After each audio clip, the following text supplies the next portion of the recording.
We are Group 4 and this is our Arboretum proposal. Our Arboretum is a tensile structure building that houses fig trees. For our strategy, we've used ETFE material for our envelope, profile columns to support the tensile ETFE material, rammed earth walls that absorb heat, and we've allocated the space for three main functions: terraces for nurturing fig tree growth, amphitheater space for lectures, and a workshop space. In order to distinguish the hardest conditions for the fig tree, we analyzed the period from 24th of September to 21st of March when the site gets the least amount of sun. We analyzed the darkest 180 days of the year and discovered that in average the site gets 7 hours of sunlight.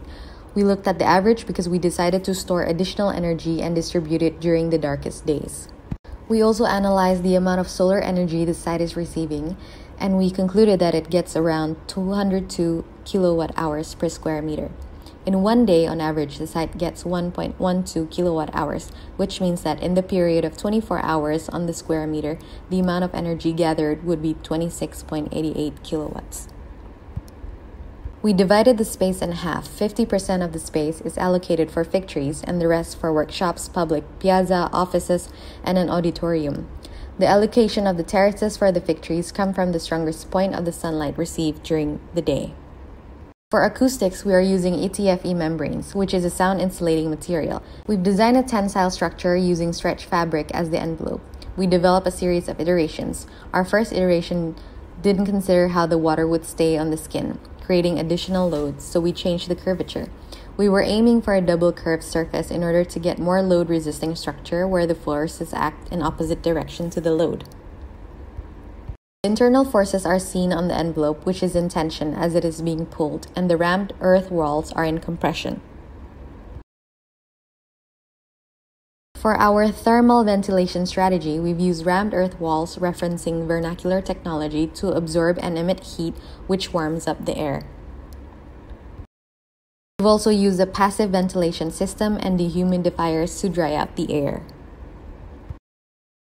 For our lighting strategy, we are using solar-powered panels. Artificial lighting will also be needed in order to nurture tree growth and needs. Energy for it can also be provided by the solar panels.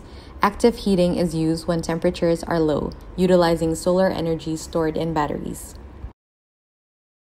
For our water strategy, we will be harvesting rainwater utilizing gravity.